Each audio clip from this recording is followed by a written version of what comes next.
Revealed my military nightmares to my new girlfriend, only to watch her retreat into silence in fear of our future. I am a 38-year-old man, freshly back in the dating pool after being single for almost 6 years. My last relationship was rough, one of those soul-draining situations where you start to realize you're valued only for your steady paycheck and what you provide, not who you truly are. I'm not a cynic when it comes to women or dating, never have been, but I've always had pretty poor judgment about people's intentions. That blind spot has led me into one mess after another, always ending with me feeling utterly dispensable, appreciated only for my dependability and material support. To be fair, I don't think that's unusual or even tragic, it just is. But those years drained me, so I took a long break to recalibrate my life. A part of my story that many people only know the surface of: I'm a veteran. My service started after 9/11, and, like most people around me, the details of my experiences are never really discussed beyond that label of combat veteran. Living in a big city, it feels like there's this detachment, a lack of genuine respect or empathy for military service, but it doesn't really bother me. I've moved on from that chapter, proud but content to leave it in the past. Still, some things stick with you. I wrestle with PTSD, it could be so much worse, and I count myself lucky most nights, but the symptoms rise up now and then. Tension creeps in at night, and there are stretches when the dreams are especially vivid. It isn't an every night torment. Usually, it will flare for a week, maybe 2 if it's bad, then recede. On the rare occasion, I wake up in a shock, confused and emotionally charged. After the military, I went into contracting overseas as a civilian, got technical training, learned about money from good mentors, and built up a comfortable life. Physically, I keep active despite injuries, and I have a career here at home now, a generous salary, solid benefits. In the grand scheme, I'm doing very well, a fact I never take for granted. A few years back, I met a woman, she's 31, at a time I wasn't looking for love. There was real chemistry, but she was seeing someone and I wasn't open to anything anyway. We never spoke about the connection, never crossed any lines, and let the spark quietly extinguish before it even started. Sometimes I'd catch myself wondering if the whole thing was in my head, but I let it be. Then, out of nowhere, a few months ago, she reached out to me. The old boyfriend was ancient history. We met again, and the connection was instant, electric, real. This is the first relationship I've allowed myself to have in many years, and as things progressed and she started staying over, the familiar anxiety crept in. I was terrified of having a bad night while she was there, didn't want my PTSD to ambush her or see me at my lowest. I've always felt awkward talking about it, ashamed, even. There are men who have suffered so much more. Who am I to complain? I realized I had to warn her, though, even if I didn't want to make it a thing. I told her sometimes I might wake up suddenly, maybe bolt upright or call out, get the shakes or be disoriented. Nothing violent, never diving for cover or grabbing for weapons, just these intense starts. To her immense credit, she was understanding, an angel about it, really. She gently asked to talk more about it, to let her in on what it feels like, what I carry with me from those years. In the past, I'd always put up walls. Sure, I've been called emotionally unavailable by partners. They've said being a stranger to parts of me is what ruined things. As much as I hated hearing it, I know they weren't wrong. But even now, I couldn't fully open up to her. She pressed gently at first and then left it alone, supportive, never pushy. She said nothing I could tell her would change how she saw us. She has so much empathy, and when she reassured me like that, I felt safer than I'd felt in years. She told me she loved me, and she made sure I felt seen. When we walk, she wraps her arm around mine, compliments my looks and my style, posts pictures of us, introduces me to everyone important in her life. For the first time in so long, I felt like I belonged somewhere. 3 nights ago, I had a pretty bad episode. Not the worst, no shouting, just a sudden jolt upright in bed, startling her awake. Apparently, I sat there, stone silent and tense, while she softly called my name. I only remember hearing her once, telling her I was fine, but she says she asked several times. I settled quickly, but the next day, she gently pressed again. Could I share, just a little, about what goes through my head during these nightmares or what memories haunt me? I looked at her, this beautiful, bright spark in my life, and, for the first time in years, I didn't want to shut her out. I didn't want to let fear ruin what we had. I shared one account that still gets to me sometimes. She listened, asked gently detailed questions, and I answered, at first. But in the dark of the room, I could see her expression changing. Concern was etched on her face. Not fear, but a gnawing uncertainty. Then she asked, did you enjoy being there, though? I think almost every combat veteran would say that, on some level, yes, there are moments, even terrible ones, when something inside you comes alive. That truth is complicated. She knew the answer before she asked, hoping I'd deny it, but I couldn't lie. I didn't answer directly. I tried to walk that impossible tightrope. And now, I'm left in this limbo, wondering what comes next, torn between wanting her to know me and being terrified she will. I wish I'd just left it alone. The moment I opened my mouth, I set off something I couldn't pull back. That was 3 days ago, and now she's been distant, barely replying to my texts. We haven't seen each other since. I keep racking my brain, wondering what, if anything, I can do now. But honestly, it feels like there's nothing left. Dating hasn't been easy for me. Each time I think I might have finally found someone special, it seems to slip right through my fingers. When I met this girl, I really felt like we'd found something real. Something worth fighting for. But after I opened up, tried to be vulnerable for once, I watched everything change between us. I'd been hopeful, now I just feel discouraged, crushed by the weight of yet another disappointment. As a veteran, everyone always encourages me to talk about my experiences. If you scroll through TikTok or Instagram, you'll see endless posts from well-meaning people telling you to share your story, to speak out. Friends and family encourage me to confide in them or, at the very least, remind me that I can if ever I feel the need. But the truth is, if you've served, you know you really can't. Or at the very least, you won't ever truly know whether you can until you take that risk, and then you have to live with whatever happens next. I took that chance. I was falling for this girl, so I took the leap and let her see all of me, both the good and the broken. She saw it, and then she walked away. Part of me knows that's her right. There's a certain integrity in giving someone the freedom to see everything you are, to let them choose if they want to take that on. But part of me can't escape the feeling that maybe I'll never find a true partner. Maybe there's a part of me I'll always have to hide, because it's too much for anyone to handle. The loneliness is overwhelming tonight. I wish I'd never responded to her in the first place. I wish I'd known better than to even try dating again. Now I'm left staring at my phone, wishing for something that will likely never come, trying to make sense of this sadness that just won't let go. Update 1. During my time in the service, I want to be absolutely clear, I never witnessed or committed any war crimes. There have always been a lot of opinions, sometimes critical or skeptical, when it comes to the military, and I get that. People are entitled to feel how they feel about it. All I can do is share my own experience. From what I saw, the men and women beside me, wearing the same uniform, were truly good people. They came from all kinds of backgrounds, carrying all sorts of stories and motivations, but what united them was a genuine desire to do the right thing over there, whatever the circumstances. Sure, not everyone was the perfect soldier, some struggled with various things, but never did I meet anyone who I'd say was evil, or out to do harm for harm's sake. I just felt it was important to say this as clearly as I can. During my career in uniform, I was constantly surrounded by people who were simply trying to be decent human beings, even when the situations we faced were anything but simple. Update 2. The last 3 days have been some of the most stressful and anxiety-ridden days I've experienced in a long time.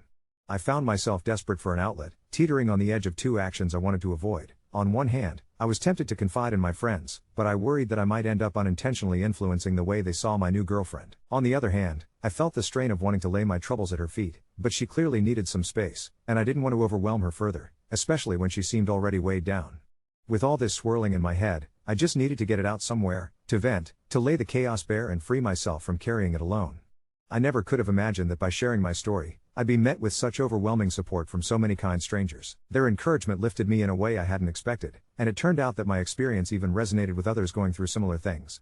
Feeling this connection with people I've never met, I realized that, no matter how this situation plays out, even if I look back and see where I could have handled things differently or better, I was, at the very least, making a genuine effort to do the right thing. That knowledge, and the support I received, gave me something I truly needed, reassurance that I was trying my best when things felt impossibly heavy. Update 3. There were stretches of my life where I leaned heavily on therapy, working intensely with my therapist on so many things, processing, recalibrating, just trying to make sense of what I'd experienced.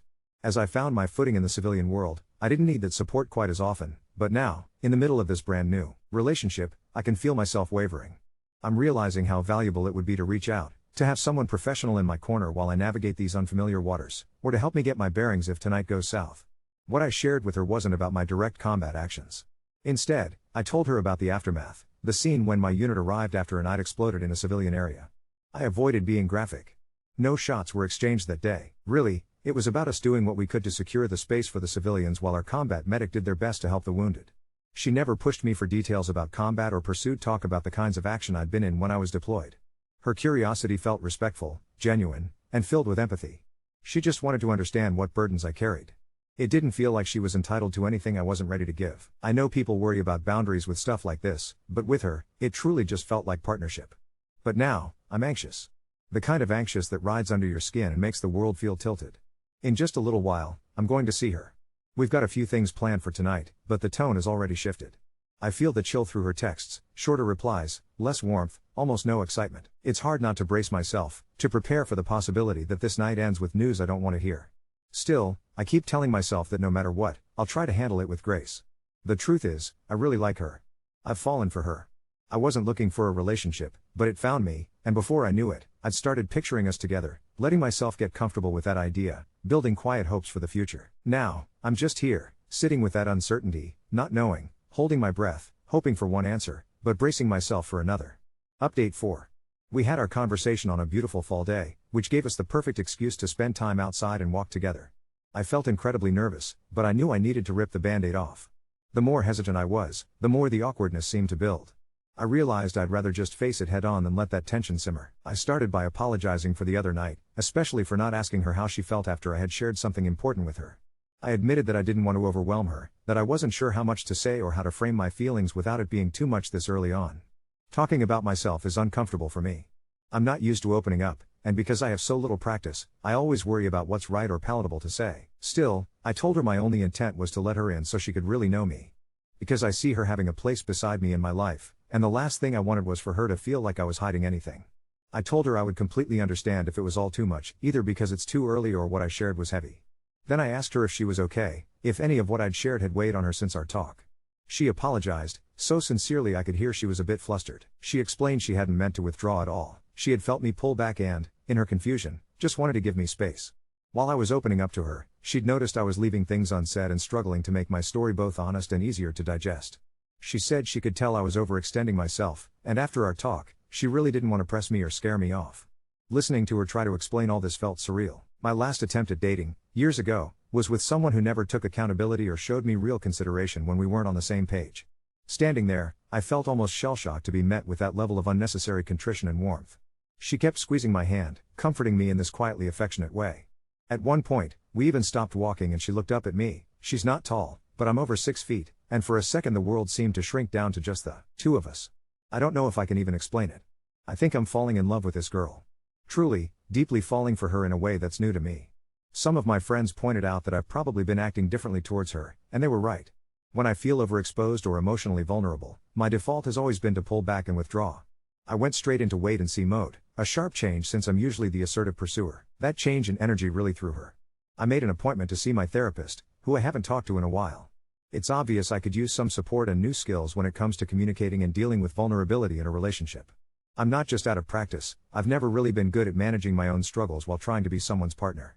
Our conversation lasted much longer than it seems here. At one point, she told me she admires the fact that I served, and is genuinely grateful that I care enough about her to push past my comfort zone and share some of what I've seen. She said a lot of kind things about strength, both physical and emotional. Some of her jokes about my physical strength made me laugh, but I'll keep those between us. By the end of the evening, I felt we'd taken a real step forward together. What I feared could be a speed bump turned out not to be one at all. I'm grateful to anyone who reminded me to breathe, to relax, and just talk honestly. I'm stunned by how generous people can be with their time and experiences. Truly, the conversation I had with her was more thoughtful and productive than it would have been without hearing those reminders. We're never too old to learn from one another, and I'm glad I took that lesson to heart. Update 5. It's been 2 weeks since our walk, and things have been incredible between us. Better than incredible, actually. I've never felt this connected to someone. We've been spending most nights together, and she started leaving little things at my place. Her coffee mug in my kitchen sink, her book on my nightstand, that floral perfume lingering on my pillowcase. Small signs that she's making herself at home, that this is becoming real. Last Friday, she surprised me by cooking dinner at my place while I was at work, said she wanted to do something special for me. When I walked in, the whole apartment smelled like garlic and herbs, candles were lit, and she was wearing this dress I'd never seen before. We had an amazing evening, talked until nearly midnight, and I remember thinking this might be the woman I marry. That's what makes what happened yesterday so jarring. I had a therapy appointment in the afternoon, the first one since I started seeing my therapist again. We talked about vulnerability, about how things were going with her, and honestly, it felt good to process everything with a professional. My therapist even mentioned how much more relaxed I seemed compared to our previous sessions years ago. When I got home around 6 p.m., I expected to find her there. She'd texted earlier saying she was going to stop by after work to grab something she'd forgotten. But the apartment was empty. I figured she'd already come and gone, so I texted asking how her day went. No response. That's when I noticed something odd. My laptop was open on the kitchen counter, which was strange because I always close it and put it away. The screen was black, but when I touched the trackpad, it came to life showing my email inbox. I never leave my email open, force of habit from my contracting days when operational security was drilled into us. I scrolled through the recent activity, and my stomach dropped. Someone had opened several emails from the VA, including one about my disability rating that I'd received last month but hadn't fully read yet. There were also emails from my therapist's office confirming appointments, and one from a veteran support group I'd looked into joining but never actually contacted. My hands were shaking as I realized what had happened. She'd been snooping through my personal correspondence while I was at therapy. I called her immediately.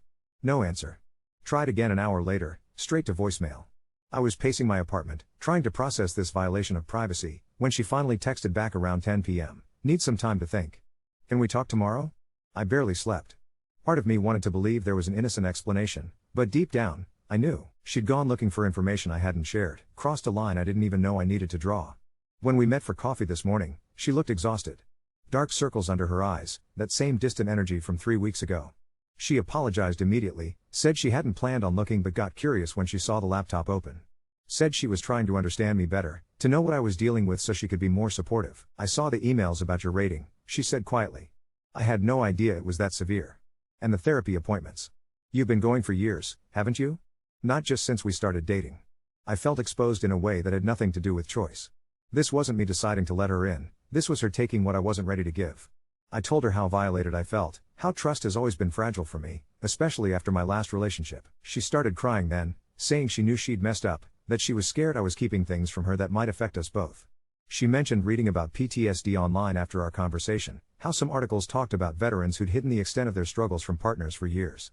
I don't know how to love someone who won't let me see the whole picture, she said through tears.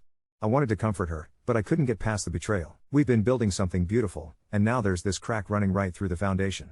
I don't know if we can repair it, or if I even want to try. I'm back home now, staring at that laptop, wondering if I should have seen this coming. Wondering if my instincts about people are still as broken as they were 6 years ago. The worst part is, I can't tell if I'm angrier about what she did, or about the fact that part of me understands why she did it. I think I need to call my therapist again. Update 6. I called my therapist that same afternoon. Got an emergency session scheduled for the next day. Spent the whole night replaying our coffee conversation, trying to make sense of what I was feeling. Betrayed, yes. But also something else I couldn't quite name. The therapy session helped me realize I was angrier at myself than at her. I'd been so focused on protecting my privacy that I'd never actually communicated my boundaries. How was she supposed to know that my laptop was off limits if I'd never said so? My therapist pointed out that she was probably feeling just as lost as I was. Dating someone with PTSD when you have no frame of reference must be terrifying. I decided to text her. Nothing heavy, just asking if we could meet again to talk things through properly. She responded within minutes, which surprised me. We agreed to meet at her place Friday night. When I got there, I could tell she'd been preparing for this conversation. She had notes written on a piece of paper beside her on the couch, actual notes, like she was studying for an exam. It would have been endearing if the situation weren't so tense. She started before I could even sit down. I know what I did was wrong. I violated your privacy, and I'm sorry. But I need you to understand something. I've never dated someone with PTSD before. I don't know what's normal, what's dangerous, what I should be worried about. Her voice was shaking slightly. After our talk, I kept reading things online about veterans who'd hidden substance abuse, or violent episodes, or thoughts of suicide from their partners. I got scared. That hit me like a punch to the gut. Not because she was wrong to be concerned, but because she was right to be. I'd been so focused on my shame about the nightmares that I'd never considered how my secrecy might look to someone on the outside. I sat down across from her and took a deep breath. What did you read in those emails? She looked at her notes. You're rated at 70% disability for PTSD. You've been in therapy on and off for 8 years. There were emails about medication adjustments from 2 years ago. She paused. And there was one from last month about a crisis hotline check-in that I didn't understand. My heart stopped. I'd completely forgotten about that email. The VA does routine wellness calls for veterans with higher disability ratings, just checking in. It's standard procedure, nothing dramatic, but I could see how that would look to someone who didn't know the context. That's not what you think it is, I said quickly. It's just a routine call they make. I've never been suicidal or anything like that. But even as I said it, I could see her processing, connecting dots that weren't actually connected. The distant look in her eyes was back. What else aren't you telling me? She asked quietly. And that's when something inside me snapped. Not anger, but clarity. You want to know everything? Fine. Let's skip the careful revelations and just get it all out there. I told her about the drinking I'd done in my 20s to quiet the dreams.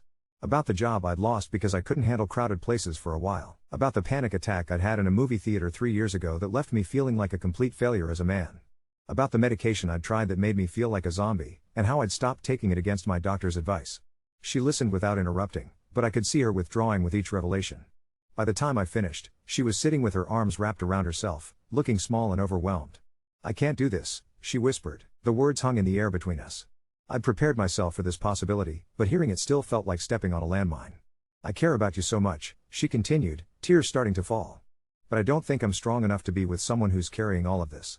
I keep worrying about saying the wrong thing, or missing signs that something's wrong, or not knowing how to help when you need it.